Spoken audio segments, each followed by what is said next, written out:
Sir, ಈಗ ನೀವು ಆಗಲೇ ಹೇಳ್ತಾ ಇದ್ರಿ ದಾಸ್ತಾನು ಇಟ್ಕೊಳ್ಳೋದು ಯಾರು ಮಾಡ್ತಾ ಇರಲಿಲ್ಲ ಅಂತ.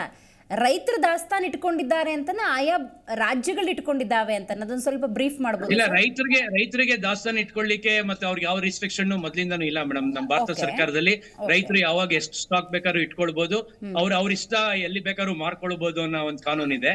ಅದರಿಂದ ಏನು ತೊಂದರೆ ಇಲ್ಲ. ಯಾಕೆಂದ್ರೆ 4 ಕಾಸು ಬಂದ್ರೆ ಅಟ್ಲೀಸ್ಟ್ ರೈತರಿಗಾದ್ರೂ ಬರ್ಬೇಕು. ಇದೇನಾಗಿದೆ ಅಂದ್ರೆ ಅಭಾವ ಸೃಷ್ಟಿ ಆಗ್ತಿರೋದ್ರಿಂದ ಆತಾಗೆ ರೈತರಿಗೂ ಸರಿಯಾಗಿ ಪ್ರಮಾಣವಾಗಿ ರೇಟ್ ಸಿಗೋದಿಲ್ಲ, ಇಲ್ಲಿ ವ್ಯಾಪಾರ ಮಾಡೋರ್ಗು ರೇಟ್ ಸಿಗೋದಿಲ್ಲ. ಈ ತರ ಆಗಿ ಅಭಾವ ಸೃಷ್ಟಿ ಆಗ್ತಾ ಇದೆ. ಈಗ ಅಕ್ಕಿ ದಾಸ್ತಾನನ್ನ ಪ್ರಕಟ ಮಾಡಬೇಕು ಅಂತ ಹೇಳಿ ರಾಜ್ಯದ ಸರ್ಕಾರಗಳಿಗೆ, ಆಯಾಯ ರಾಜ್ಯಗಳಿಗೆ ಸೂಚನೆಯನ್ನು ಕೊಡಲಾಗಿದೆ. ಸೊ 29 ರೂಪಾಯಿಗೆ ಅಕ್ಕಿ ಕೊಡ್ತಾರೆ ಅನ್ನೋದಾದ್ರೆ ಆಯಾಯ ರಾಜ್ಯಗಳಿಗೆ ಕನ್ವೆ ಮಾಡ್ತಾರ, you have to sell the akki for 29 rupees ಅಂತ. ಹೆಂಗೆ ಸರ್ ಅದು? ಮೇಡಮ್, ಈಗ ಅವರು ನಮಗೂ ಇನ್ನೂ ನೋಟಿಫಿಕೇಶನ್ ಇವಾಗ ಬಂದಿದೆ. ಗಳಲ್ಲಿ ನ್ಯೂಸ್ ಪೇಪರ್ಗಳಲ್ಲಿ ನಾವು ನೋಡಿದೀವಿ. ಪ್ರತಿ ವಾರ ನಾವು ಏನ್ ದಾಸ್ತಾನ್ ಇದೆ ಅದರದ ಲಿಮಿಟ್ಸ್ ನಮ್ಮ ಹತ್ರ ಏನ್ ಸ್ಟಾಕ್ ಇದೆ ಅನ್ನೋದನ್ನ ಕೊಡ್ಬೇಕು ಅಂತ ಹೇಳಿದ್ದಾರೆ. ಇನ್ನು ಯಾವ ಡಿಪಾರ್ಟ್ಮೆಂಟ್ ನಮ್ಮಲ್ಲಿ ಬಂದು ಈ ಸ್ಟಾಕ್ ಕೊಡ್ಬೇಕು ಅಂತ ಏನು ಕೇಳಿಲ್ಲ. ನಾಳೆ ದಿವಸ ಕೇಳಿದಾಗ ನಾವೆಲ್ಲರೂ ಕೊಡ್ಲಿಕ್ಕೆ ರೆಡಿ ಇದೀವಿ ಮೇಡಮ್. ಎಲ್ಲಾ ಮರ್ಚೆಂಟ್ಸ್ ಆಗ್ಲಿ, ಟ್ರೇಡರ್ಸ್ ಆಗ್ಲಿ, ಎಲ್ಲರೂ ಅವ್ರ ಹತ್ರ ಏನ್ ಸ್ಟಾಕ್ಸ್ ಇದೆ ಅದನ್ನ ಕೊಡ್ತಾ ಇದ್ದೇವೆ. ಈಗ ಈ ಸ್ಟಾಕ್ಸ್ ಗಳು ನಾವ್ ಏನ್ ಕೊಡ್ತೀವಿ, ಈಗ ಅವರು ಭಾರತದಲ್ಲಿ ಎಷ್ಟು ಪ್ರಮಾಣ ನಮ್ಮಲ್ಲಿ ಸ್ಟಾಕ್ ಇದೆ ಅಂತ ಹೇಳಿ ಅವರು ತಿಳ್ಕೊಳ್ಳಿಕ್ಕೋಸ್ಕರ ಈ ರೀತಿ ಒಂದು ದಾಸ್ತಾನುಗಳ ಮಟ್ಟನ ಕೇಳ್ತಾ ಇದ್ದಾರೆ. ಒಂದ್ ಪಕ್ಷ 29 ರೂಪೀಸ್ಗೆ ಈಗ ಆಲ್ರೆಡಿ ಕೊಡ್ತಿದ್ದಾರೆ ಸರ್, ನೆಕ್ಸ್ಟ್ ಕೊಡ್ಬೇಕಾ ಹೆಂಗದು ಸರ್? 29 ರೂಪೀಸ್ಗೆ ಅಕ್ಕಿ ರಿಲೀಸ್ ಮಾಡ್ತೀನಿ ಅಂತ ಹೇಳಿದ್ದಾರೆ. ಈಗಾಗಲೇ ಕಡಲೆಬೇಳೆ ಮತ್ತೆ ತೊಗರಿ ಬೇಳೆ ಎಲ್ಲ ಕೊಡ್ತಾ ಇದ್ದಾರೆ. ಇನ್ನು ಅಕ್ಕಿ ನಮ್ ಗಮನಕ್ಕೆ ಬಂದಿಲ್ಲ 29 ರೂಪಾಯಿಗೆ ರಿಲೀಸ್ ಮಾಡಿದ್ದಾರೆ ಅಂತ ಹೇಳಿ. ಮಾಡಿರ್ಬೋದು ಭವಿಷ್ಯ, ನಮ್ ಗಮನಕ್ಕೆ ಇನ್ನೂ ಬಂದಿಲ್ಲ. ರೈಟ್ ಸರ್, ಮಾತಾಡ್ತೀನಿ ಹಂಗೆ ಸಂಪರ್ಕದಲ್ಲಿರಿ ಸರ್. ಅದ್ರಲ್ಲಿ ಒಂದು 2 ಪಾಯಿಂಟ್ಸ್ ಒಂದೊಂದಾಗಿ ನಿಮ್ಮನ್ನು ಕೇಳ್ತಾ ಹೋಗ್ತೀನಿ. ನಾರಾಯಣ್ ಸರ್, ಅಕ್ಕಿ ದಾಸ್ತಾನನ್ನ ರೈತರು ಮಾಡ್ಕೊಳ್ಳೋದಕ್ಕೆ ಸಾಧ್ಯನಾ? ಇಲ್ಲ, ಅಕ್ಕಿ ದಾಸ್ತಾನು ರೈತರು ಮಾಡ್ಕೊಬೇಕು ಅಂದ್ರೆ ಯಾರಷ್ಟು ದುಡ್ಡು ಹಣಕಾಸಿನಲ್ಲಿ ಚೆನ್ನಾಗಿರ್ತಾರೆ, ಸ್ಟ್ರಾಂಗ್ ಆಗಿದ್ರೆ ಬಿಡು ಮಾರಾಣ ಬಿಡು ಅಂತ ಹೇಳ್ಬಿಟ್ಟು ಅವ್ರು ಇಟ್ಕೊಂತಾರೆ. ಬೇರೆ ಯಾರು ಇಟ್ಕೊಳಕ್ಕಾಗಲ್ಲ. ಆಮೇಲೆ ಒಂದು ಸಾಮಾನ್ಯ ರೈತರ ಕೈಲಿ ಸಾಧ್ಯ ಇಲ್ಲ. ಆಮೇಲೆ ಇನ್ನೊಂದು ಏನಂತಂದ್ರೆ, ಆಗ್ಲೇ ನಮ್ಮ ಮೇಡಮ್ ಅವ್ರ ಗೃಹಿಣಿಯರ್ನ ಕೇಳಿದ್ರೆ ಏನು ಕೇಳಿದ್ರೆ ಅಂತಂದರೆ, ಪ್ಯೂರ್ ಫ್ಯಾಮಿಲಿ ಅಂತ ಹೇಳ್ತೀವಲ್ಲ.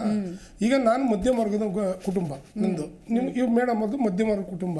ನಾವು ಕೂಲಿಗೆ ಹೋಗೋಕ್ಕಾಗಲ್ಲ.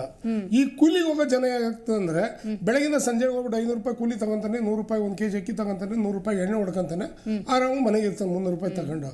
ಆದರೆ ನಾವು ಕೂಲಿಗೆ ಹೋಗೋಕ್ಕಾಗಲ್ಲ. ನಾವು ಬೆಳಿಬೇಕು ಅಂತೇಳಿ ನಮ್ಮ ಹೆಂಡತಿ ಮೈ ಮೇಲೆ ಒಡವೆ ಎಲ್ಲ ತಗೊಂಡೋಗಿ ಇಡ್ತೀವಿ, ಅವ್ರು ಕೂಲಿ ಕೊಡ್ತೀವಿ. ಆದರೆ ಬಂದರೆ ಬಂತು, ಬಿಟ್ಟರೆ ಬಿಡ್ತು. ಆದರೆ ಪೂರ್ತಿ ನಾವು ಹಾಳಾಗಿ ಹೋಗೋದು ಯಾರು ಅಂದರೆ ಮಧ್ಯಮ ವರ್ಗದ ಅವರು. ಅಂದರೆ ಫುಲ್ ಶ್ರೀಮಂತರು ಏನೂ ಆಗಲ್ಲ ಮೇಡಮ್, ಫುಲ್ ಬಡವರು ಏನಾಗಲ್ಲ. ಏನಂತಂದ್ರೆ ಅವರು ಕೂಲಿ ಮಾಡೋದುಂಟು, ಆಮೇಲೆ ಇನ್ನೊಂದು ಏನಾಗಿದೆ ಅಂದ್ರೆ, ಇವತ್ತು ಏನೋ ಒಂದು ಕೆಲವು ಬಂದಿದ್ದಾವೆ ಬಿಟ್ಟಿ ಭಾಗ್ಯಗಳು, ಅದೆಲ್ಲ ಅವ್ರಿಗೆ ಸಿಗೋದು. ಈಗ ನಮ್ಗೆಲ್ಲ ಇರೋದು APL ಕಾರ್ಡು, ನಮ್ದೇನು ಇಲ್ಲ. ಆಮೇಲೆ ಇನ್ನೊಂದು ವಿಷಯ ನಾನು ಇವತ್ತು ನಿಮ್ಗೆ ಹೇಳ್ಬೇಕು ಅಂತಿದ್ದೀನಿ. ಈ ದೊಡ್ಡ ರೈತರು ರಾಗಿ ಬೆಳೆದ್ರೆ ರಾಗಿನ ಗೌರ್ಮೆಂಟ್ ಪರ್ಚೇಸ್ ಮಾಡಲ್ಲ. ನೋಡಿ ಇಲ್ಲಿದೆ, ಇಲ್ಲಿ ಪಾಯಿಂಟ್. ರೈತರು ಟ್ಯಾಕ್ಸ್ ಕಟ್ತಾರ ಸರ್? ನಂಗೊಂದು ಕ್ಲಾರಿಟಿ ಕೊಡ್ಬೇಕು. ಟ್ಯಾಕ್ಸ್ ಕಟ್ತಾರ ರೈತರು? ಹೌದು, ಕಟ್ತೀವಿ ನಾವು. GST ಕಟ್ಟಲ್ಲ. ಈಗ ನಾನು ಹೇಳೋದಲ್ಲ, ಪ್ರೊಡ್ಯೂಸರ್ಸ್ ತಗೊಂಡ್ರೆ GST ಕಟ್ತೀವಿ ಅಂತ. ಟ್ರ್ಯಾಕ್ಟರ್ ಉಳಾಗ ಒಂದು ಸಾಮಾನು ತಗೊಂಡ್ರೆ GST ಕಟ್ತೀವಿ, ಒಂದು ನೇಗಲು ಗುಳ ತಗೊಂಡ್ರೆ GST ಕಟ್ತೀವಿ. ಪ್ರತಿಯೊಂದಕ್ಕೂ GST ಕಟ್ತೀವಲ್ಲ ನಾವು. ಆ GST ಯಾವ್ದು? ಟ್ಯಾಕ್ಸ್ ಅಲ್ವಾ? ಹೌದು, ಕರೆಕ್ಟ್. ನಾವು ಇನ್ಕಮ್ ಟ್ಯಾಕ್ಸ್ ಕಟ್ಟೋದು ಬೇಡ ಮೇಡಮ್, ಪ್ರತ್ಯಕ್ಷ ಅಥವಾ ಪರೋಕ್ಷ ಒಟ್ಟು ಪರೋಕ್ಷ.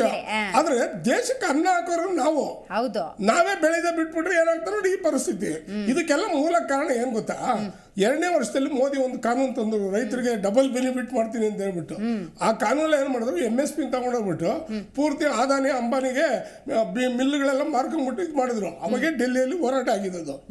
ಡೆಲ್ಲಿ ಪಂಜಾಬ್, ಹರಿಯಾಣ ನೋಡಿ ಮೇಡಮ್, ಪಂಜಾಬ್, ಹರಿಯಾಣ, ಉತ್ತರ ಪ್ರದೇಶ, ಉತ್ತರಾಖಂಡ, ಜಾರ್ಖಂಡ್ ಇವೆಲ್ಲ ಭತ್ತ ಮಾರಲ್ಲ.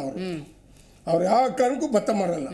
ಎಲ್ಲ ಅವ್ರವ್ರ ಸ್ವಂತ ಮಿಲ್ಗಳು ಮಾಡ್ಕೊಂಡವ್ರೆ. ದೊಡ್ಡ ಶ್ರೀಮಂತರು. ಅವ್ರು ಏನಿದ್ರು ಅಕ್ಕಿ ಮಾಡಿ ಭತ್ತ ತಗೊಂಡೋಗಿ ಮಿಲ್ಗೆ ಹಾಕಿ ಅಕ್ಕಿ ಮಾಡಿ ಅಕ್ಕಿ ತಗೊಂಡೋಗಿ MSP ಗೋಡನ್ಗೆ ಹಾಕ್ತಾರೆ ಹೊರತು ಅವರು ಡೈರೆಕ್ಟ್ ಆಗಿ ಭತ್ತ ಕೊಡಲ್ಲ ಅವರು. ಜಿ ಕನ್ನಡ ನ್ಯೂಸ್ ಈಗ ನಿಮ್ಮ ಮನೆಯಲ್ಲೇ ನೋಡಿ. ಎಲ್ಲ ಕೇಬಲ್ಗಳಲ್ಲಿ ಈಗ ಲಭ್ಯ. Sun Direct 292, Jio TV 1334, U Digital 162, City Cable 51, GTPL 17, Abhishek cables 821, Rockline telecommunication 51, Shri Basaveshwara number 60, Vinayaka Digital number 53, In Digital number 896ರಲ್ಲಿ. ನಿಮ್ಮಿಷ್ಟದ ಜಿ ಕನ್ನಡ ನ್ಯೂಸ್ ನೋಡಿ ಆನಂದಿಸಿ.